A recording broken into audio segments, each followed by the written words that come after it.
Local 4 News starts now with a breaking news alert.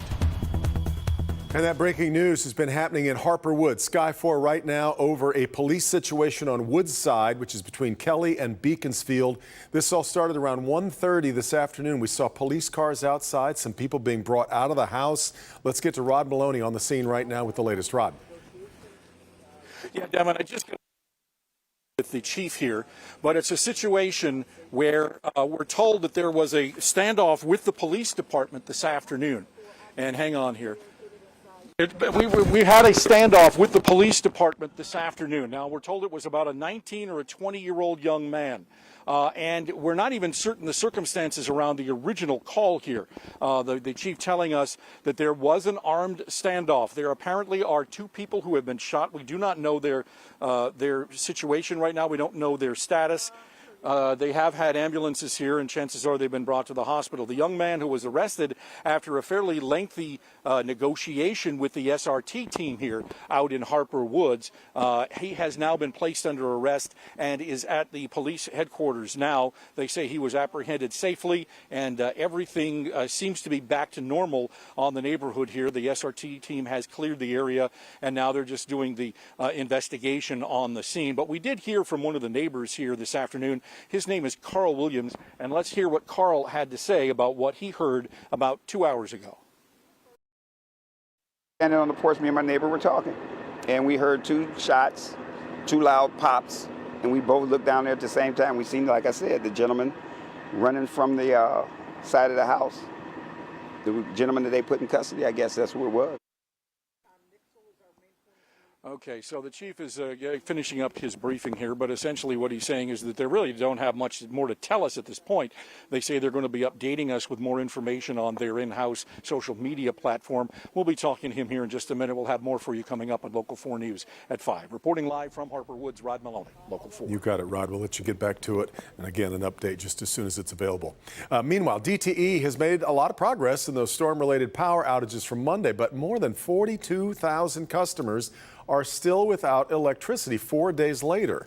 The utility company says almost everyone could be restored by the end of today. We'll keep following that. For a lot of people, of course, the holiday weekend is already underway as we get ready for what to many is the unofficial end of summer. Many of us hoping to squeeze as much outdoor fun as we can into the next 3 days. Let's take a look.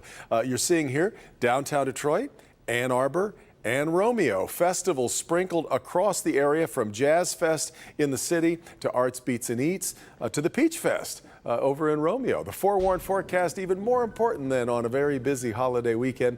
And meteorologist Brian Sherman has a look at how things are looking for us. Brian. Hey there, Devin. Yeah, we're looking really, really good as we head throughout the majority of the weekend. Tonight will be very, very nice as well. Tower cam from Mount Clemens. A little bit of high cloud cover sticking around, but that hasn't stopped temperatures warming into the 80s heading into this afternoon. 85 right now here in Detroit, 83 over in Howell, 82 as you work into Port Huron, and 84 right now working over into Adrian. Most of the state today has had some of that mid to high level cloud cover working into the region, but no rain with it. And I think that'll be the trend as we head into the evening hours tonight. If you are heading out to Arts, Beats, and Eats up in Royal Oak, 80s by 8 o'clock tonight, dropping into the 70s as we head toward 10 p.m. and midnight tonight. We'll go partly cloudy for this evening, but we do have a few chances for rain on the way. It's not going to wash out the entire holiday weekend. The details on what you can expect in your full forewarned forecast coming up in just a few minutes. Devin. Yeah. All right, Brian.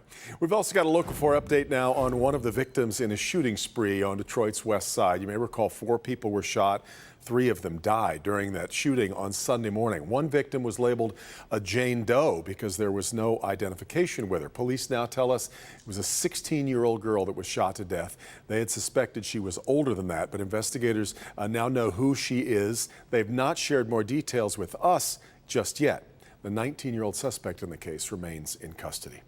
Detroit firefighters were able to rescue 2 people from a burning home in the historic Palmer Woods district overnight. Investigators say the fire started in the kitchen in the home on 7 Mile, but quickly spread to other parts of the house. A man and a woman were pulled to safety from the 2nd floor. One of their dogs did not survive. But the good news is the home is not a complete loss, though we are told that repairs could take a while. It's a lot of drama on Detroit's west side overnight. Police say a man barricaded himself in a home after he allegedly shot his neighbor. Investigators say it started with a fight on Spokane Avenue near Joy Road in Livernois. Police say one man pulled out an assault rifle and shot the other. Standoff with police then took about 2 hours before that suspect in the case surrendered. The victim was hit by one bullet and does remain in the hospital this afternoon. We're getting another look inside the 33 boxes and containers FBI agents seized from the Florida home of former President Trump. We're still not getting specific details, but the new information does seem to raise a new set of questions, and we are still waiting for a key decision in the case as well. Kimberly Gill in the newsroom to take us through the latest. KG? Hi, Devin. Good afternoon. Yeah, we're still waiting on a federal judge to issue her ruling on the former president's request for a special master, but that would be a neutral that would be a neutral third party assigned to review the documents seized in the raid. The Justice Department opposes that idea. The judge, though, has promised a written ruling in due course, so we're not sure when it might be filed. Meanwhile, a more detailed inventory of the seized materials has been made public today. It shows the FBI seized 10,000 government records that didn't have classification markings on them. Agents also found top secret records in an office and a storage room. The Justice Department has said there was no secure space at Mar-a-Lago for sensitive documents to be stored. The list also shows several empty folders with classified banners were found. It's not clear why the folders were empty or what might have been inside. The inventory seems to show how top secret information was stashed around the estate, along with magazines, clothing, and other personal items. Now, former President Trump has denied any wrongdoing, but he's had a few different explanations about why the documents were taken from the White House in the first place. He's also said there was no reason for the raid, but the National Archives and Records Administration claims it tried for months to get those items returned. So, Devin, we'll have updates coming up when you join us on Local 4 News at 5 and 6. And if there's any new information, we'll put it on clickondetroit.com as well. For now, we'll send it back to you. You got it, Kim. We'll see you then. Yep. Well, it looks like the number of monkeypox cases is taking a dip in the United States. An NBC News analysis focused on the latest data from the CDC finds the daily average of new reported cases decreased from 465 on August 10th to 281 on August 31st.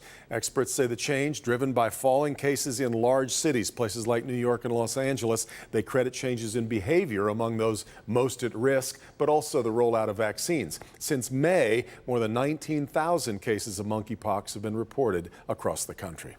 All eyes will be on the Artemis launch this weekend as NASA says it is ready to head back to the moon. Here's a live look at the Kennedy Space Center in Florida, the 322-foot rocket there on the launch pad and ready to go. NASA says the mechanical problems that scrubbed Monday's launch have been cleared up.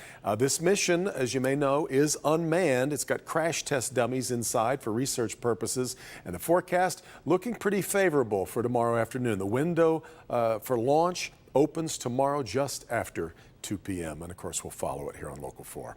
Here at home, if you can't find a festival that features some food or some kind of music you like, you're just not trying. There's something for everyone coming up this holiday weekend. Right now, we're going to highlight the Peach Festival going on in Romeo.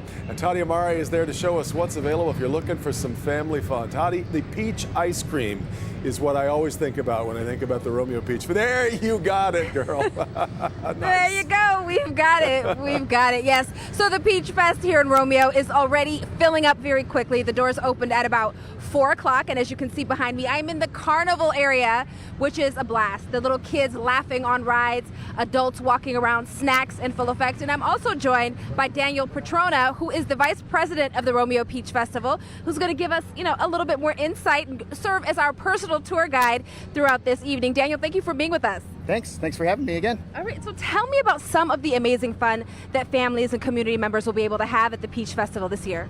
Well, it's pretty much old school carnival.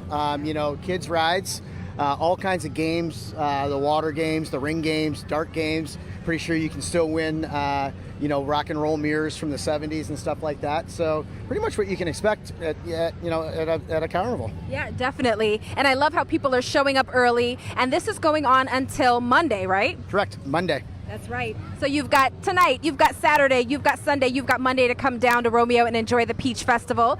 Of course, as you can see, we've got the Ferris wheel, we've got the merry-go-round, and there's also going to be music and food and other things that we're going to share with you guys throughout the newscast. Of course, we've got the classic peach ice cream right here, which is melting on us already. How you doing over there, Dan?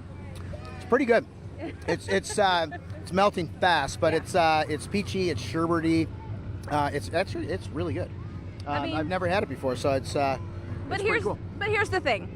When you're at a carnival, it's hot outside. This is the official end of summer. This is what's going to happen when you're out here enjoying. And we're going to show you guys so much more because also the Peach Festival raises money for some very good causes. Isn't that right? Yeah, we are in a position with all of our proceeds to be able to donate to several southeastern Michigan charities, which makes it great, not only in our own community here, but all over this area of Michigan. Yeah. So we've got a lot that we're going to be sharing with you guys. There's music, there's food, there's stuff for adults, and this is all the stuff for the kids. So I'm going to send it to you guys back in the studio. And Devin, you're right. This ice cream is delicious. I know you. I knew you and I would be on the same page when it comes to peach ice cream. It's a special thing. Absolutely. Good deal. All right, Tony, have a great time.